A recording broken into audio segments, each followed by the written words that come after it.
Hello, my friends. I'm Romy Hill, and this is my sort of almost weekly live where I go through new designs and techniques and all sorts of stuff and answer your questions. Um, Welcome. It's lovely to see you. And um, I would love it if you would like and subscribe because that makes me feel good. Anyway, I hope everybody is doing well this evening, I guess late afternoon for some, evening for others. And I seem to be having a little bit of more of a lag on my stream today. I am not sure why, but hi Terry, it's nice to see you. If you ask me a question in the chat, it may take a little bit of extra time for me to see it and then get back.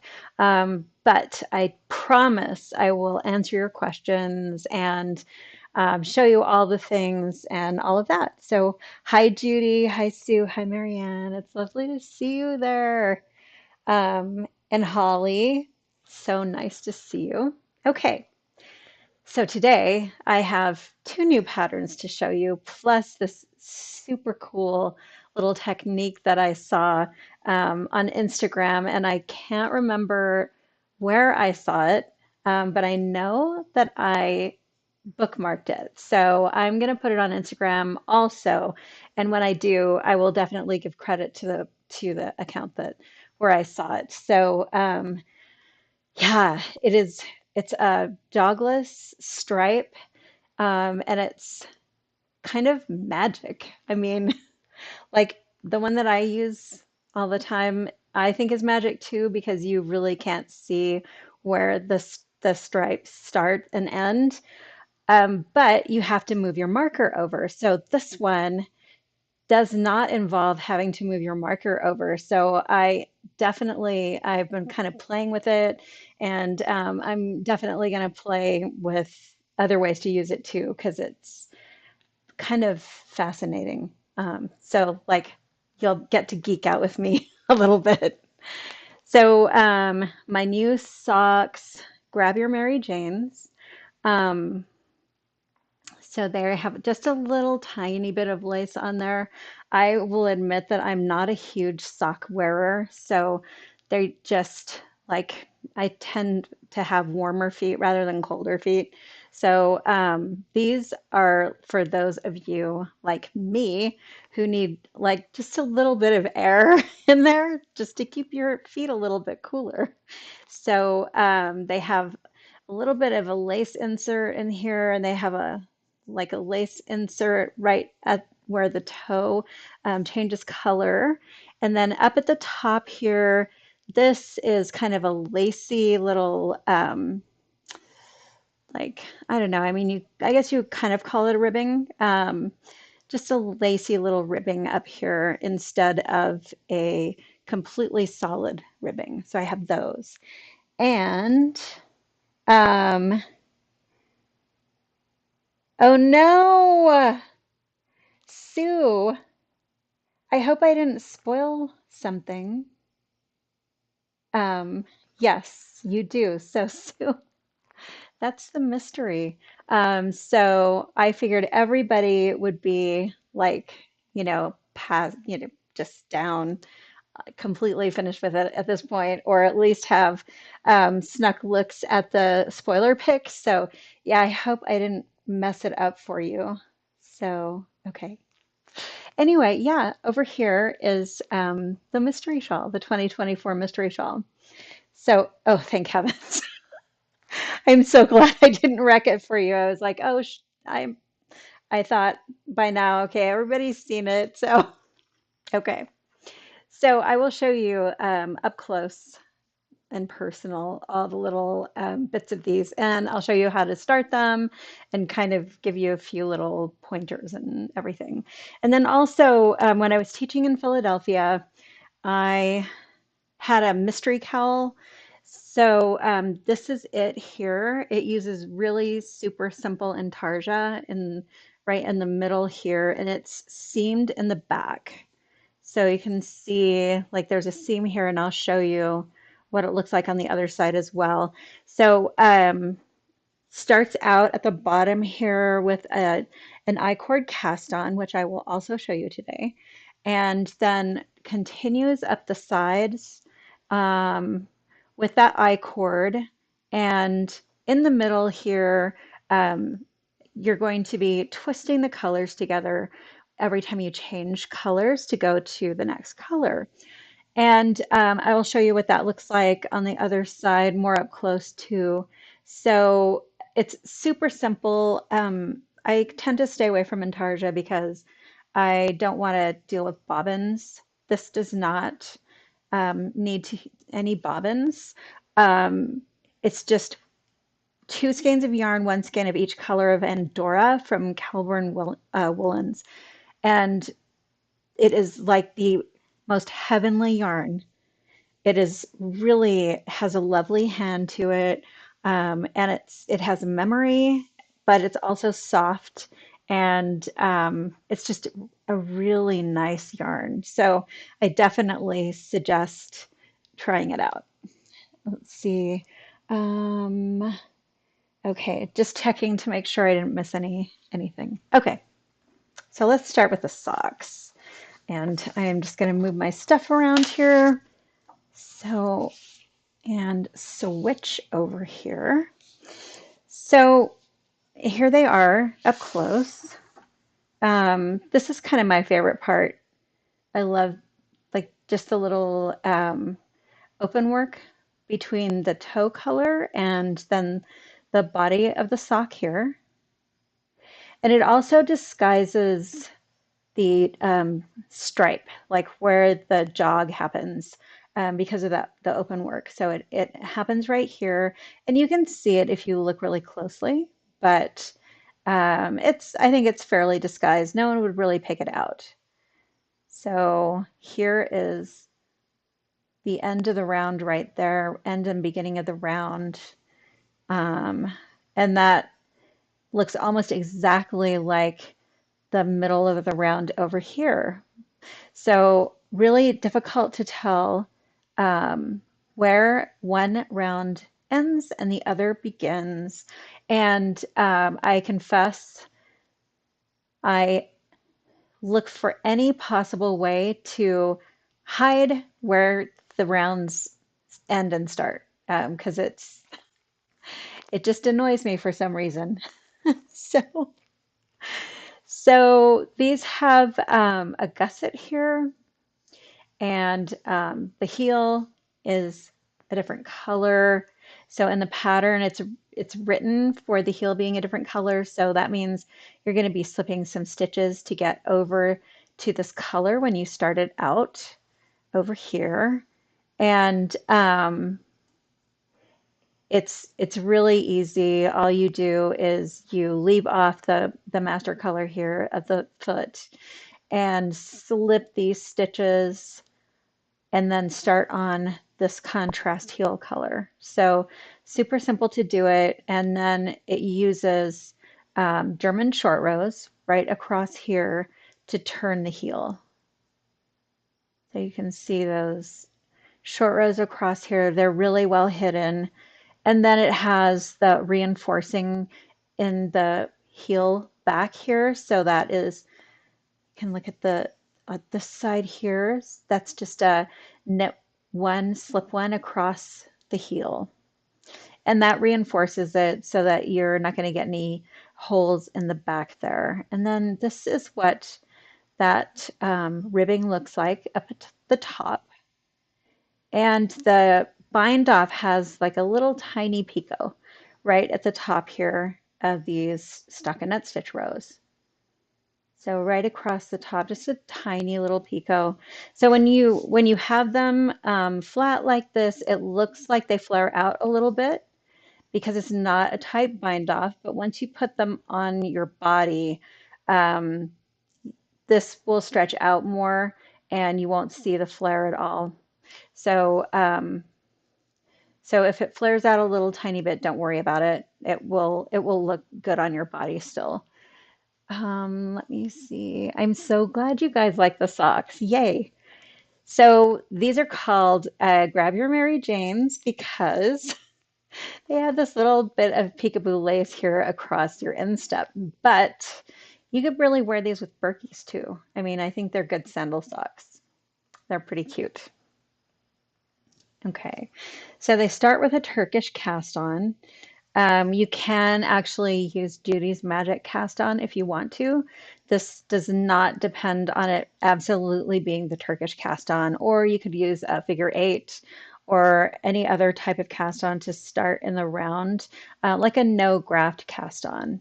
Or if you want to graft, you could do like a waist yarn cast on and then graft it together afterwards. But I think the coolest thing about toe up socks is that you don't actually have to graft them later. So yes, yes, yes, yes. So I almost made the toe this color just because I was in that kind of mood.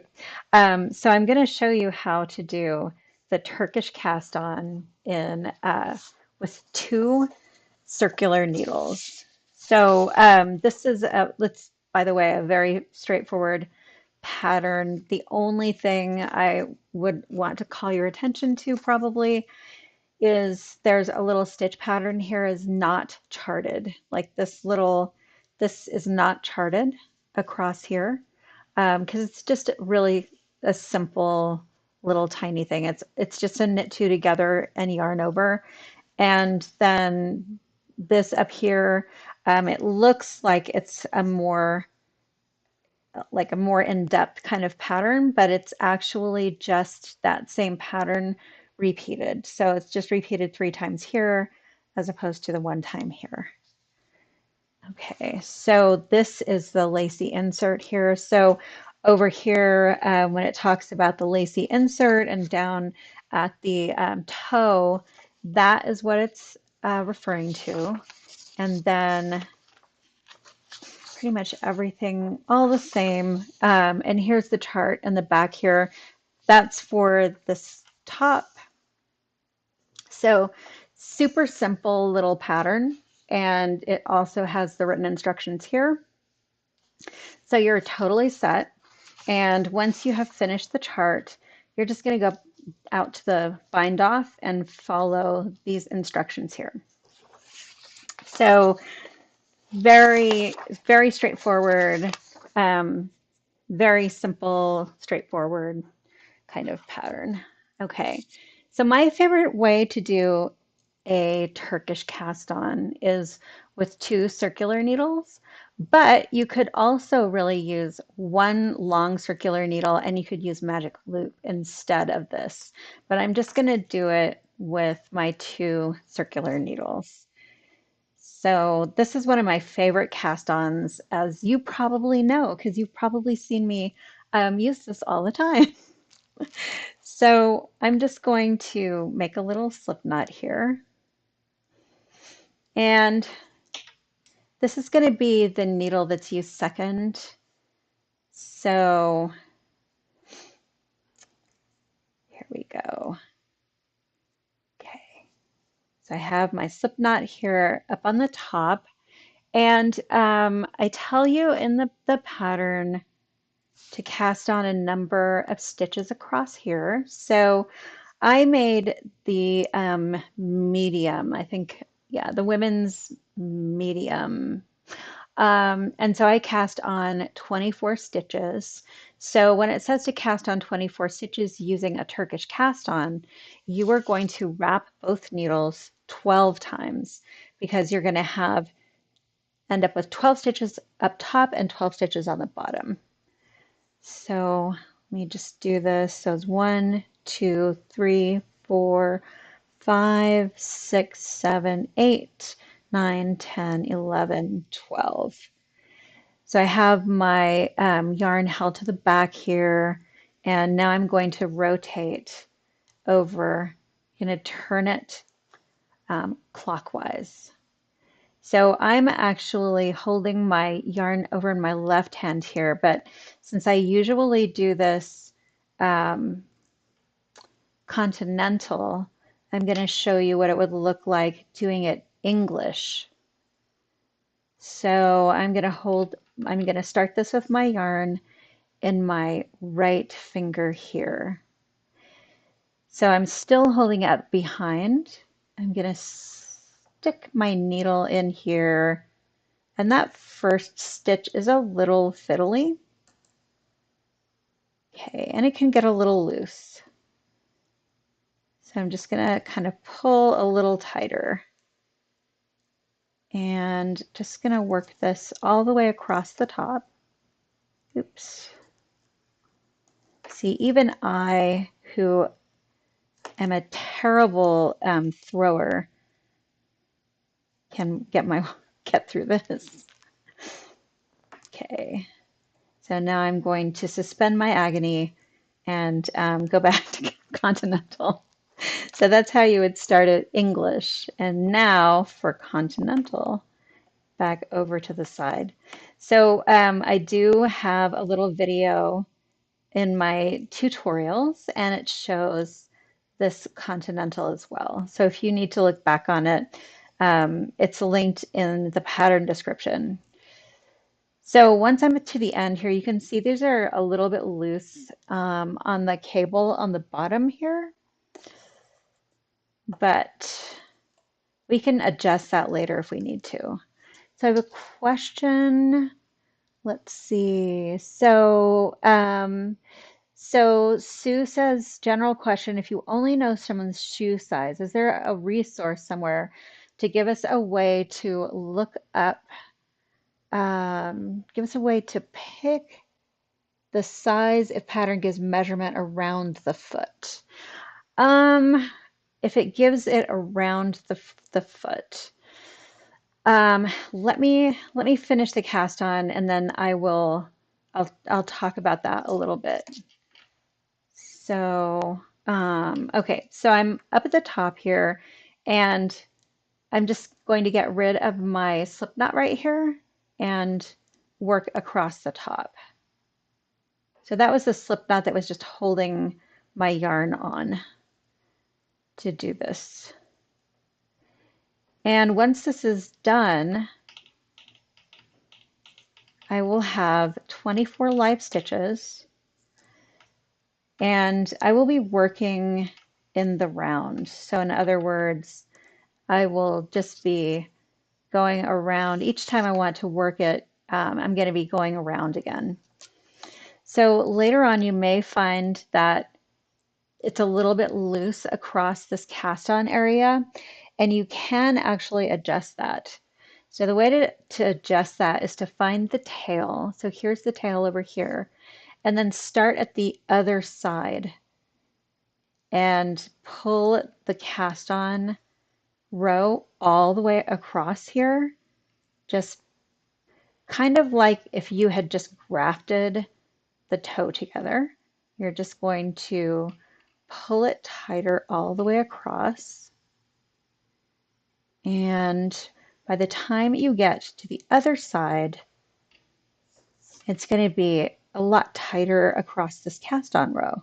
So I usually wait until I've gone, maybe done 3 or 4 rounds or something like that. Sorry, I meant, yeah, rounds.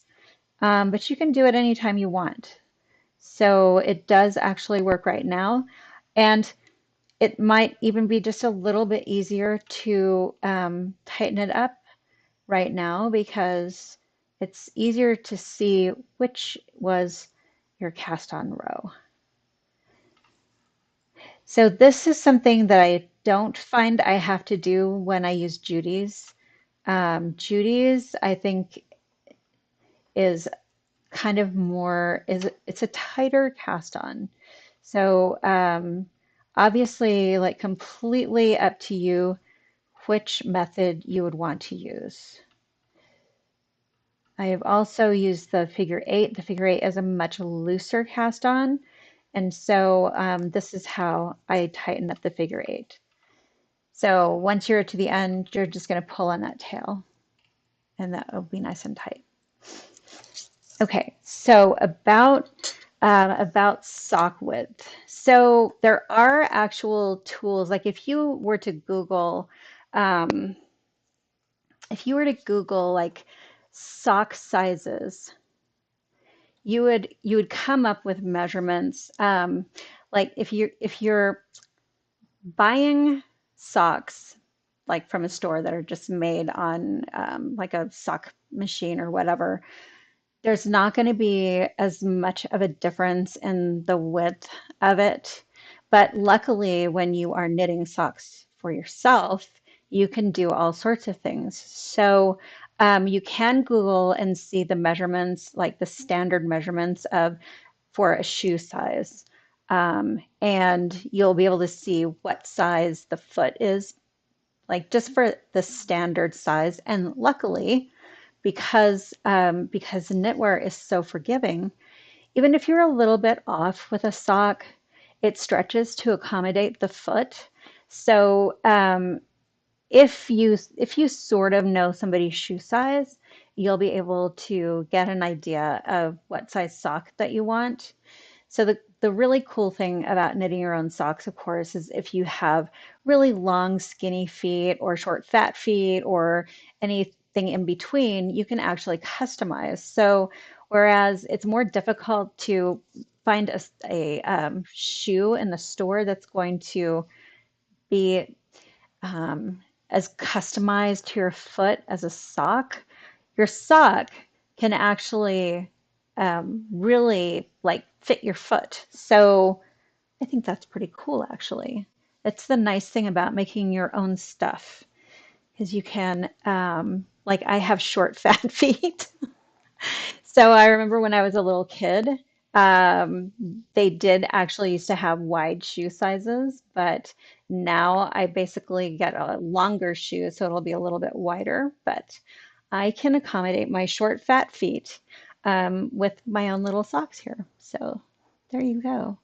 So, so Sue says that is perfect to have someone not capable of understanding how or where to measure. Yes, yes, yeah, definitely. The shoe size will help a lot. And there's actually I've seen a little tool from Katrinkles. They have sizes, like all the sizes of shoe sizes and the measurements of the socks. So that's really helpful too. Okay, so the rest, I mean, the sock is very straightforward. Um, so I'm just going to show you actually how to do the short rows. Um, and here, let me just, I'm just gonna take this. I'm gonna work back and forth a little bit. Um, I'm not gonna go around, just so I have a little bit of a base to show you the short rows. So the cool thing about the Turkish cast on is that you can also use it as a provisional cast on. So I can work this back and forth and then pick up later if I wanted to, just sort of as an aside. I'm not really doing that right now. I'm just gonna work a few rows so I can show you the German short row. And then, so Sue says, I think everybody should get this year's Oddments. Yes, thank you. I am so happy that you like them. These are from my year three of my oddments. So that is what Sue's talking about. Oddments are just patterns that use little scraps. So just little scraps here and there. And a lot of them are like really customizable. You can use all sorts of different colors in there too. So, alrighty. So these use German short rows. There are no stitches that are picked up at the gusset here. So there's nothing picked up alongside the heel flap here.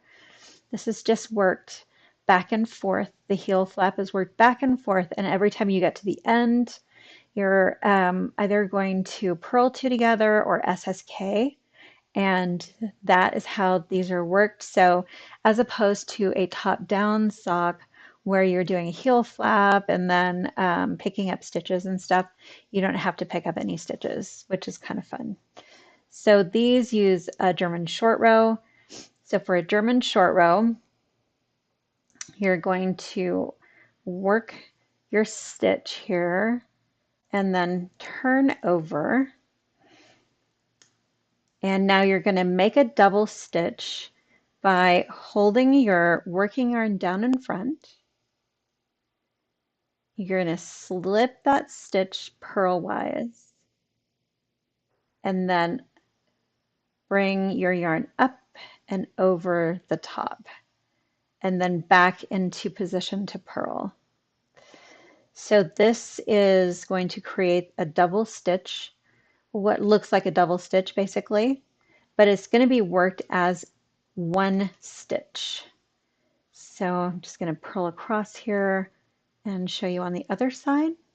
So on the other side, it's basically the same. So this is the stitch I'm going to turn into a double stitch. I'm going to turn this over. And the working yarn is always going to be in front. You're always going to bring that in front. And that's part of what makes that double stitch, is having this yarn in front. So basically, when you turn, this is the little bump that you would get on the side where you would be turning, like this part is, but instead of having that little bump on the side, you're putting the little bump on the needle. Oops. Just disregard that. You're putting the little bump on the needle by pulling it up and over the top of the needle here. And then you're just going to kind of deform it a little bit. So I always find that on the purl side, I can pull it harder and deform it more. On the knit side, it kind of wants to stay over here. So I don't really argue with the knitting. I just kind of bring that over the top here, and now it's in position to start knitting. So when you get back to all of your double stitches, you're just going to work them normally as one stitch. So your needle is going to go right through the middle here, and you're just going to work that as a one stitch. And that's what's going to help you turn your heel of your sock, which is kind of magic, I think. Turning a heel of a sock is magic. So even though I don't love wearing socks, I think it's really fun to knit them. They're sort of little amazing geometry problems. And then over here on the purl side, you can see you have the double stitch, and you're going to stick your needle right through the center, purl it, and then get to the end. Okay, so the only other thing to kind of watch out for is this little picot up at the top here, and it's a centered picot. So you're actually going to be working multiple stitches into the top of each column here. And the way that I wrote that out, I have my little note here. So it says knit 3 into stitch. So I'm going to show you what that looks like, because basically what I said was bind off while you're doing this. So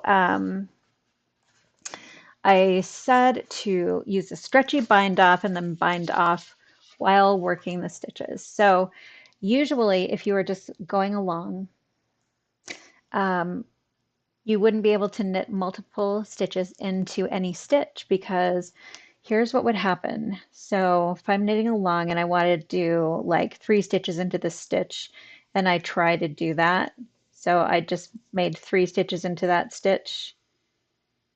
It's just going to come off and going to be like wrapped around. So it's basically like a triple wrapped knit. So what you get is an elongated stitch. But when you're binding off, you can do it differently. So I'm going to work 3 stitches into this stitch and bind off after each one.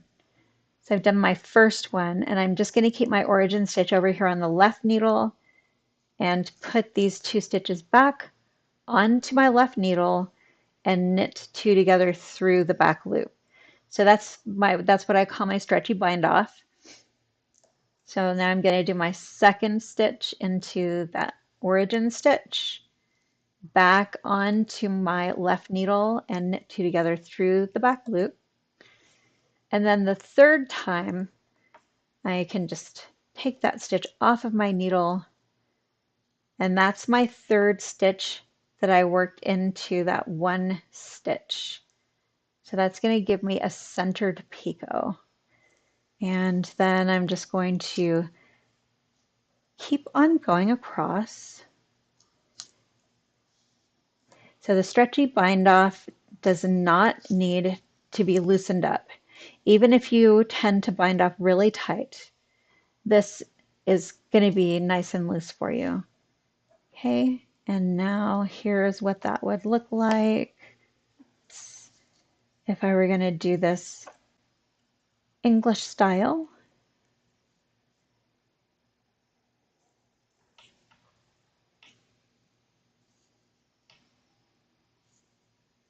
So basically same idea, except English style here.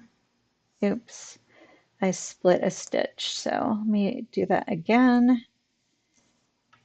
Apparently this is really slitty yarn.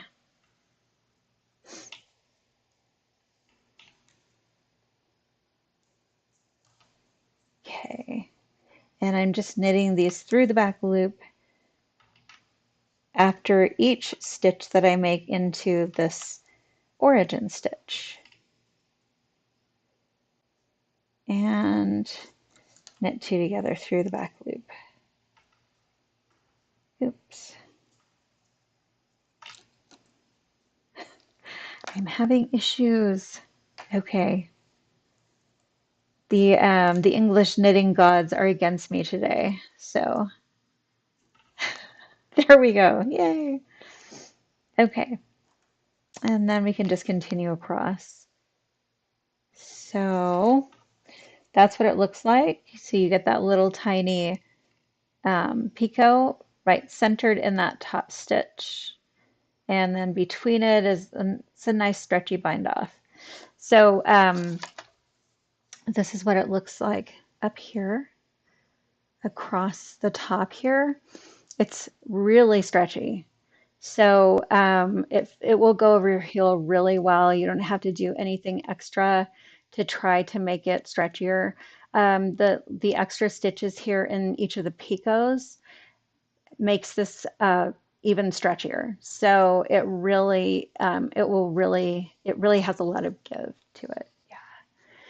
So Beth asks, is there a complimentary cast on with this picot? Um, I've never developed one really. But that's an interesting idea. I'll fiddle around with it. I mean, I love geeking out on stuff, so I think that'll be my next thing to geek out on. That's an interesting thought. Okay. Okay, so next fun thing to show you. Um, I haven't steamed this out or anything, so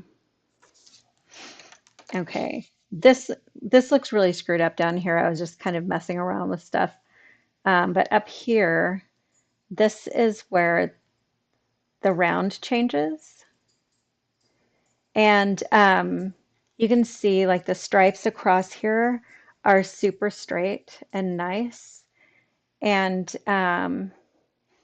you can't see this over here yet because you're looking at my hands and not anything else. But my husband left the gate open downstairs, so my dog is now upstairs. So if she barks at me, please take that into consideration. She has definite opinions, so we keep her downstairs. Oh my goodness. Okay, so Sue says there are several three-stitch picot cast-ons. Yes, there are. But they are, as far as I know, I have not found one that is centered. So I can show you one that isn't centered, but I don't, I've never seen another picot cast on or bind off that's centered other than mine. Alrighty. So on my other stuff on the round that I generally do, um, I always start the jogless stripe part right at the bottom, like at the very first round at the bottom here. But this one, you're going to do it up at the top. And so that's what makes it a little bit different here. So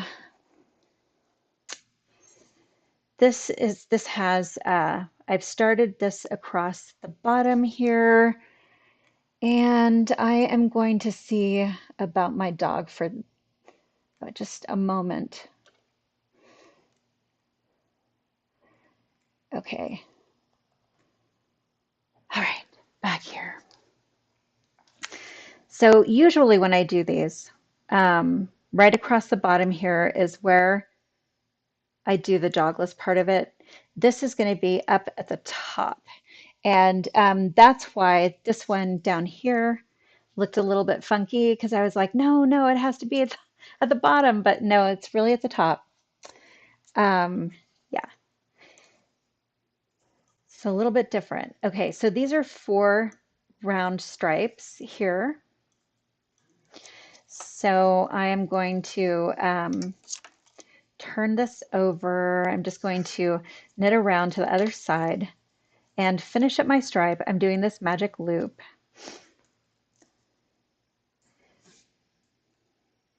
And just gonna get up to the end of the round here. It's like my 4th stripe round. And turn this over. So this doesn't seem like it should work, but it does. And the first time I tried it, I was just like, oh my God, how does this even work? So let me get up to here. All right, so I'm going to change on the next round. So the next round is going to be blue. So I've gone all the way to the end here on my gray. Now I'm going to slip this gray stitch back and bring my blue up. And I'm not going to loosen this up really. I'm kind of keeping it taut on the other side. So I have a little yarn over here. And now I'm going to slip my gray stitch back, slip my marker, and I'm going to continue with my blue. So this is what it looks like so far. This is kind of a sloppy stitch here, but it won't be for long.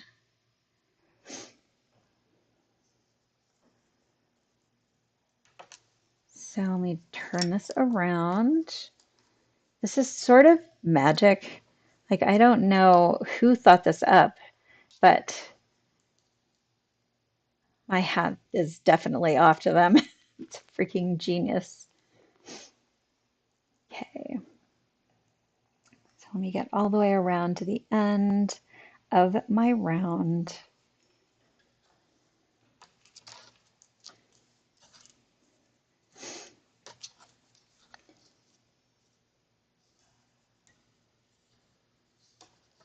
And okay, I always kind of pull this tight a little bit on the side.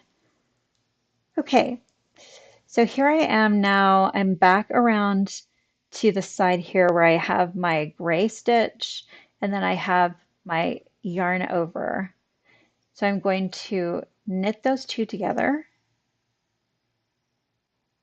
And you can see it's kind of loose, but we're going to take care of that in a minute.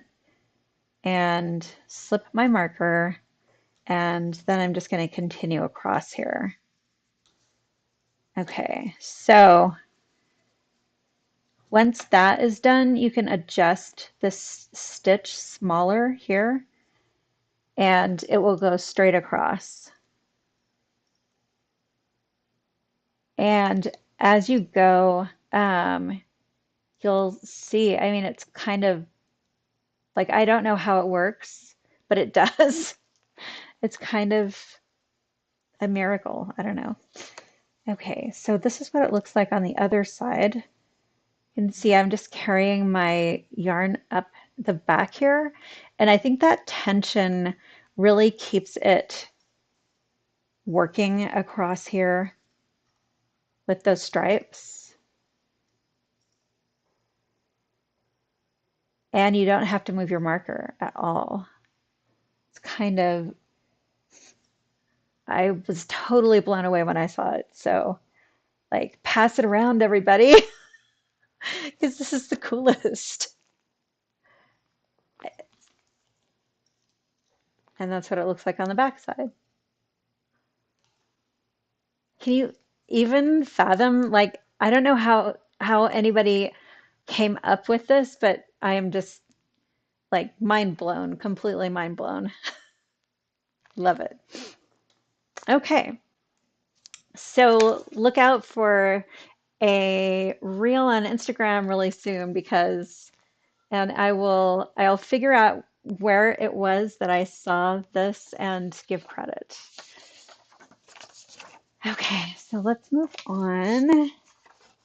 Kind of moving on a little bit to my cowl here. So for those of you who've only done lace projects with me before,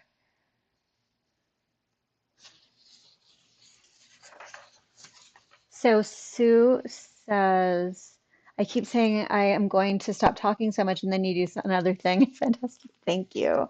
Please don't stop talking. I love it when you guys, I totally love seeing the comments. Don't stop. And then, yes, Mary, I will definitely do a tiny tutorial for it. It's like kind of magical, and I'm going to play with it some more too. So, yeah. Alrighty, so let's talk a little bit about this cowl. It's called Love One Another because Philadelphia is the city of brotherly love. So,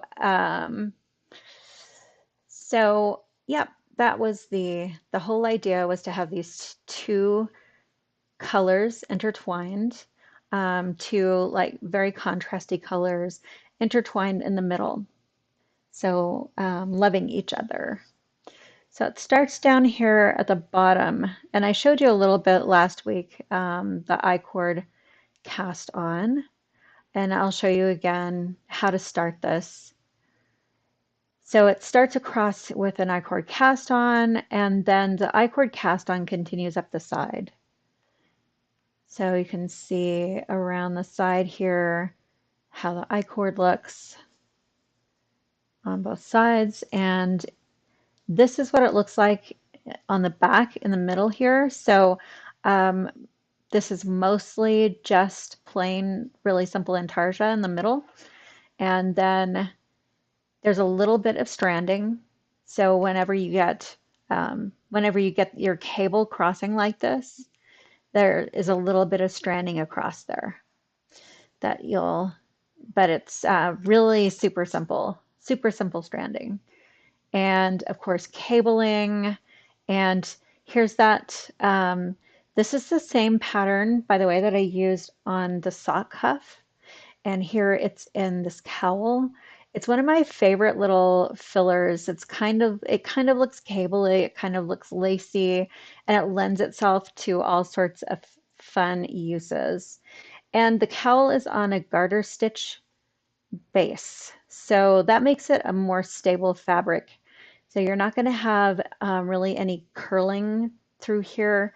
So this is going to be super stable and it's not going to want to sort of curl in like an all reverse stockinette would do along the side here. And as you go up along here, this part around the side is garter stitch. And this is knit flat. So in the back here, a selvage stitch is added to both sides, and then it's just seamed together in the back. And then you can graft this together up at the top, or you can just sew it together, either way. And same down here. So, so Marianne, I'm not sure what you mean. Is this the pattern in my inbox where I got the intro? I'm not sure. I don't know what you mean. Um, could you could you elucidate? Thank you. And up at the top here, it's just bound off right across the top with an I-cord bind off. So at the bottom, one of the things when you start a cable, like right at the bottom from ribbing or any type of cast on or whatever, cables are going to be at a slightly smaller gauge than regular garter stitch or stockinette or whatever. So adding some stitches at the bottom here to make the cable from those stitches that are added will help any type of waving that you might get in the edge. So that is actually written into the pattern. And I'll show you what this looks like. So those of you who are used to doing lace with me, this is not like my lace charts. This shows the front texture. So because this is highly textured and it has cabling and all of that, this is not a what you see is what you knit format. This is what you see is what you get. So all of these here, this is going to show you the exact texture that you get on the front of your project. And down here, as always, you have the written instructions. So I want to talk a little tiny bit about my cables here. So I started notating my cables a little while back like this. So like 1/1 left cross, 1/1 right cross, 2/1 left cross. So here's what that means. So 1/1 means one stitch goes over one stitch. And a left cross means it looks like it's going to the left. So the cable is going to look like this. You're going to cross like that. So 1/1 right cross, you have one stitch going over one stitch, and the cable is going to cross to the right like this.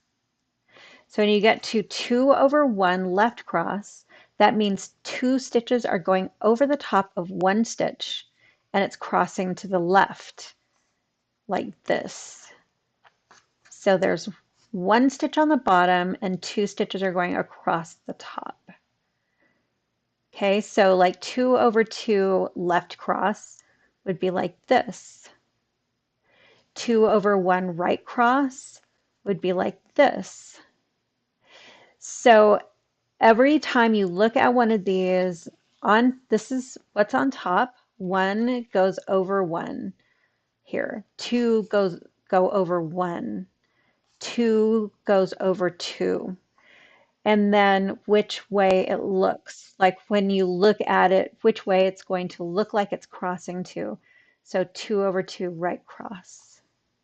So it doesn't have to do with which stitches you put on your cable needle or where, if you hold it to the back or the front, what it has to do with is identifying how the cable looks when you're finished.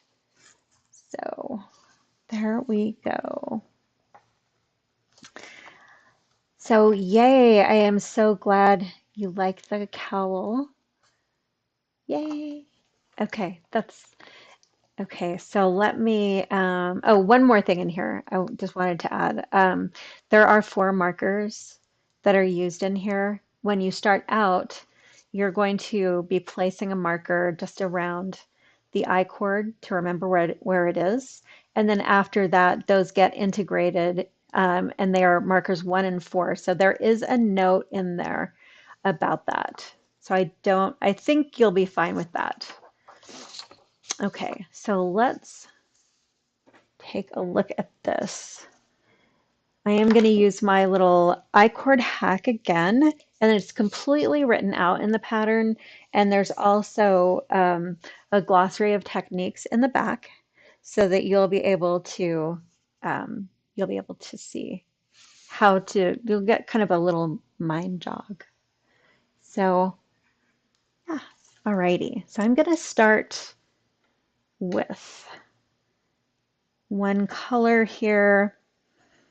I am going to cast on 3 stitches to my little tiny needle here. So this is my little US 1 needle. And to do this cast on, I'm using the working needle size plus a tiny little needle here.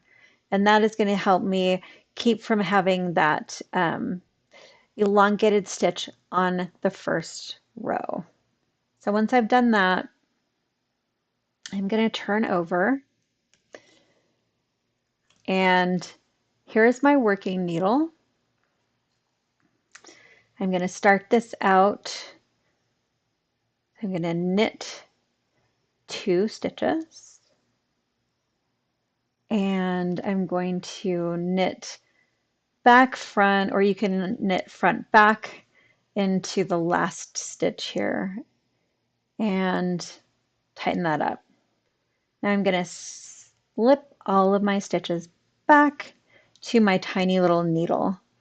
And I want to tighten that last stitch up over on this side because it tends to get a little bit loose. So I've sort of pulled that out. So I want to cast on 3 stitches with this first color here.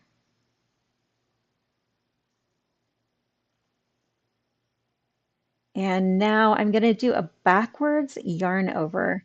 So this is going to mount my right leg in back and my left leg in front. And now I'm going to slip these stitches back to my left needle. And I'm going to knit 3.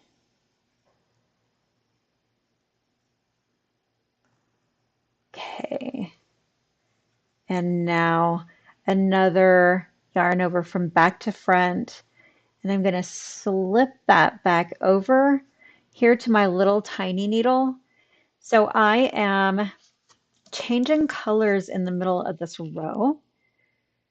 So to do that, I'm going to take my second color here and leave my tail hanging down in front, and then bring my yarn around to the back. So now I have that tail hanging straight down in the front. And I'm going to slip the rest of my stitches over. So these are the I-cord stitches. These 3 stitches, those are the I-cord stitches. And I'm going to hold on to my little tail here and start working across. Okay, I'm going to leave this right here and back to front yarn over, slip these back.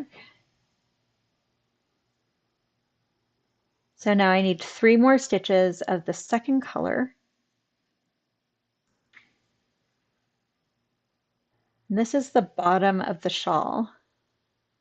I'm sorry, I mean the cowl. It's not a shawl. Although I have been thinking about making it into a shawl too, because it was a lot of fun. So, okay. And then I'm going to show you how to rearrange these so we can go up the sides. And one more stitch here. Okay. So to turn the corner, I'm going to do like a few more stitches here so that it'll be nice and looser. So I'm going to do 3 stitches. Okay. Let me move this. I'm sort of tangling myself up here. So I just need to get a little untangled. Okay. So now I'm going to slip these stitches back. Okay. I want to reorder these 2 stitches here because when I go up the side of my cowl, I want the I cord is going to be knitted on sort of like it's double knit. Instead of slipping these 3 stitches and then starting every row like that, I'm going to reorder them so that there aren't any elongated stitches or like there's no mess along there. So that means that these 2 stitches need to have their places switched. And the way that I notated that was that it is going to be like a 1/1 right cross cable without actually knitting the stitches. So all I'm going to be doing is slipping these. So here are my 2 stitches, and I'm just going to trade places like this. So I'm going to put this on my needle like this. So here is my one that went around the corner. Here's my stitch on the end there. Oh, actually, I meant to put that on like this with the right leg in front. Sorry about that. So that's what it looks like. And these stitches are just going to end up on my right needle here. I'm not going to do anything else with them at the moment. Okay, so remember I was doing the backwards yarn overs on my cast on. So these stitches have the right leg and back. So I need to work these through the back loop in order to keep them from getting twisted. So I'm just going to do that all the way across. Probably just tighten that up a little bit. Okay. So I'm going to get to the end here. Okay. So that's what I have so far. So now I'm just going to use my little tiny needle here to help me pick up stitches on this side over here. So whenever you pick up stitches and you work the other way, you're going to be half a stitch off. So to make this as seamless as possible, I am going to pick up a stitch up above here, up right above the I cord, and then I'm going to pick up a stitch at the top of this little V here, and then turn over and at the top of that little V there. So I found that that hides it the best. And let me just check and make sure I didn't miss anything about all the questions. Let's see. Okay.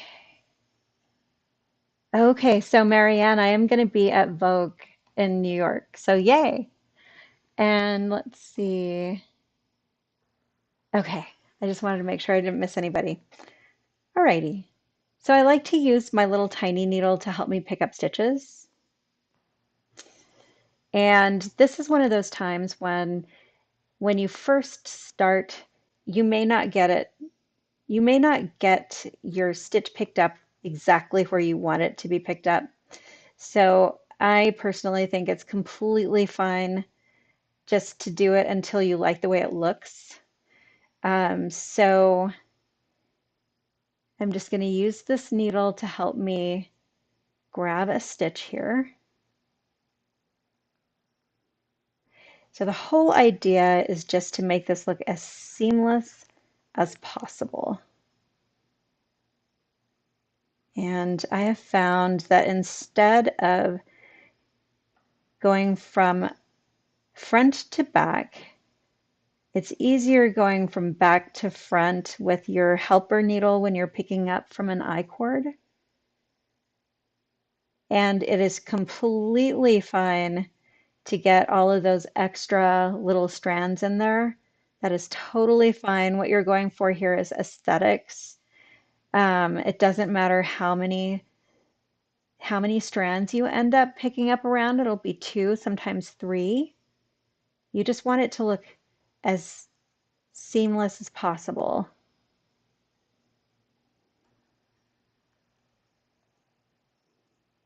So that is what it looks like, all seamless. And now that I've done that, I'm going to back out. Well, actually, here, I want to show you what this looks like first with a contrasting yarn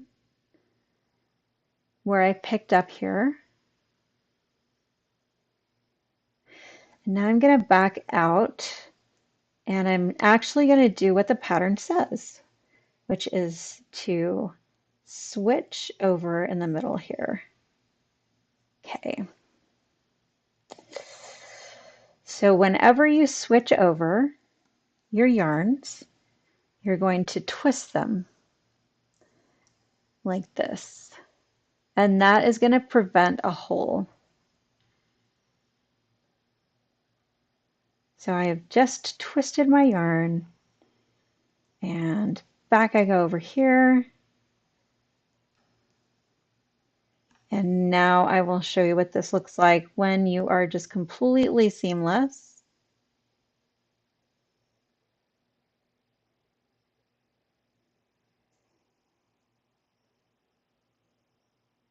That first one is always the toughest one, I think, for me, because I always tend to get a little bit of a hole there. So what I'm trying to do is to keep that hole from forming. But if you do get a hole, you can always go back and then just sort of sew it up. So don't worry if that's what happens to you.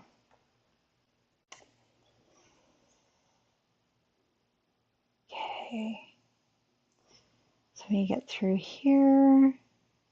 I do know that I will be teaching at Vogue. I was just talking to them. I am almost sure, although I never really say for absolute sure until I see the contract, but I am pretty sure that I'm going to be teaching tubular cast-ons and bind-offs again.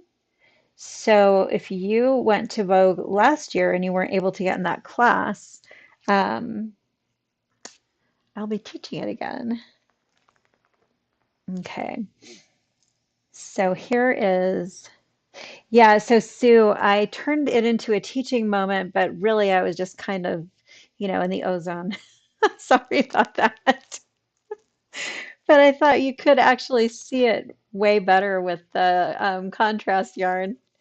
Okay, so at this point, I am going to do one more little I-cord round here. So this is coming around the back. Okay, so now on this side, these stitches are going to be a 2/1 left cross cable. So these two stitches here are going to come over the top of this side stitch, and they're just going to be slipped. They're not going to be worked. So I'm just going to stick my needle in, my left needle in here. And right now, all we're doing is using the larger working needle. And I'm going to kind of pinch that back stitch there, pull this out, slip back in, and now I have these properly repositioned too. I did. I totally did it on purpose. Okay, so I'm going to turn this over now. So I have these 3 stitches. They're already existing on my needle. And now I'm going to do a row of garter stitch. So when you are doing garter stitch and you need to change, you're going to bring the yarn to the back here. It's facing you. This is the wrong side, but it is facing you. And twist. So this is twisted in the middle here. And you're going to keep this yarn over on the wrong side and bring the new color out to the right side and work across here. Okay, so at the end, so every time you get to the end, you're going to slip 1 stitch with yarn in front, knit 1, and then slip 1 stitch with yarn in front. So I'm going to bring my working yarn to the front here. I'm going to slip the stitch. So this first part here, sometimes you can get one of the stitches twisted. So I always kind of take a look at this and make sure that um, it's it's right. It's going like it's straight across here. So then I'm going to knit 1, bring my yarn back in front and slip 1. And that looks really weird, I know, but it works. Okay, so at this point, we are ready to start the chart.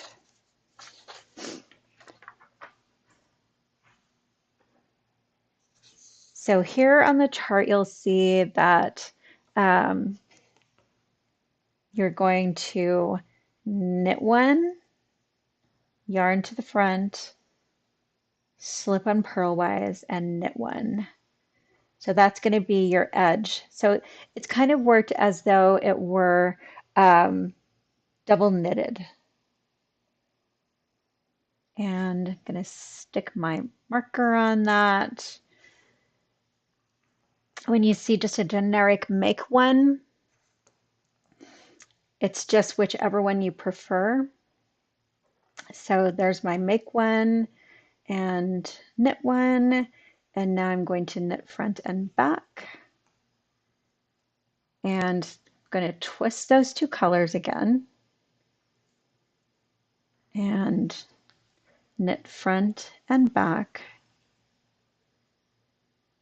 Knit 1, make 1 again. And I'm going to add another marker here. Okay, oops, I didn't mean to add that yet. There's 1 more, knit 1. Now I can add it. Okay, and now it's going to be yarn to the front, slip 1 as if to purl, knit 1, and slip 1 as if to purl. So it looks like this yarn would go around and make a little purl bump there, but it doesn't actually. Okay. And then every single row starts knit 1, yarn front, slip 1 as if to purl, knit 1. Okay, so if you're starting to get kind of tight I-cord along the side here, you can, anywhere you want, you can just do another, you can just turn it over and do the end of the previous row and the beginning of the current row again. So anytime you feel like it's too tight. I try to do it on both sides when I do that, but and it's going to give you a little bit of an open area there, but as you work, um, it will just disappear. You won't even notice it.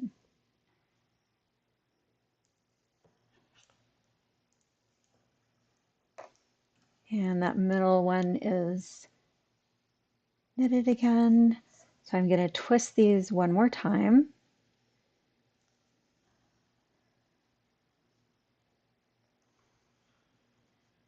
So since this is knit flat, um, it's completely fine to knit this on straight needles if you want to. Like once you're past any, like the cast on.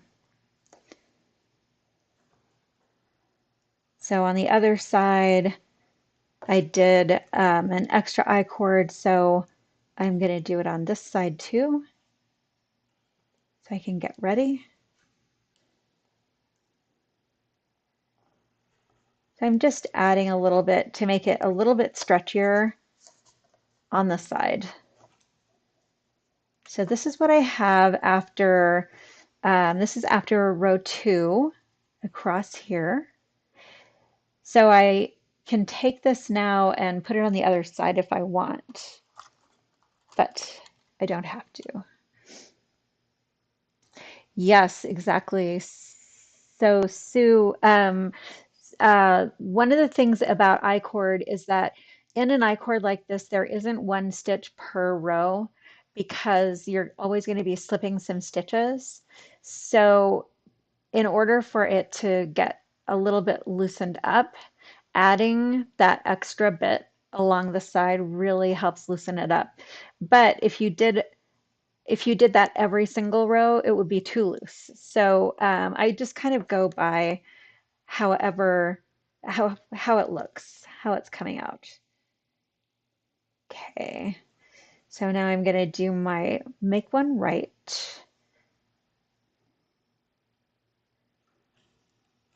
And I like to cable without a cable needle.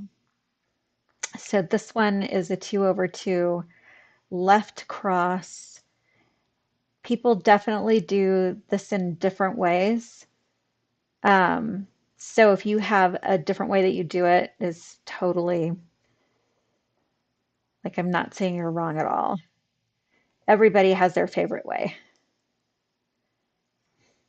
And now I'm gonna switch that over.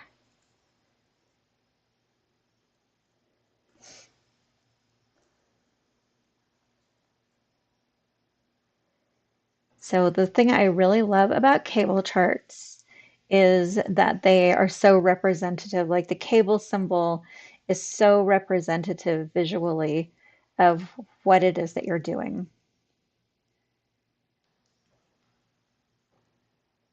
And now I'm going to go for my left. Make one left.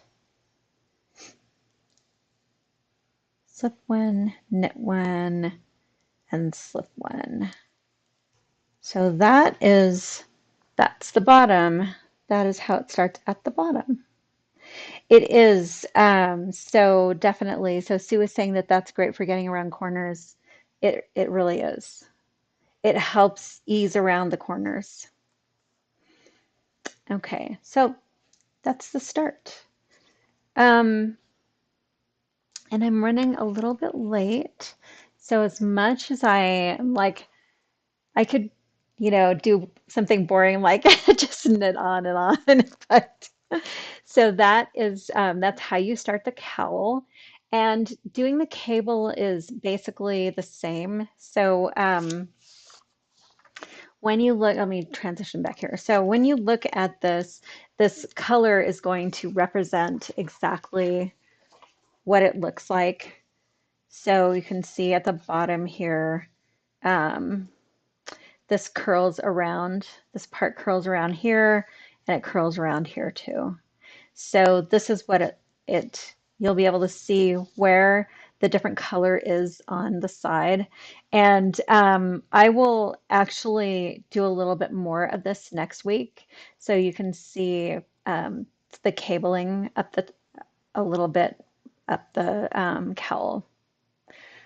And yeah, okay. So,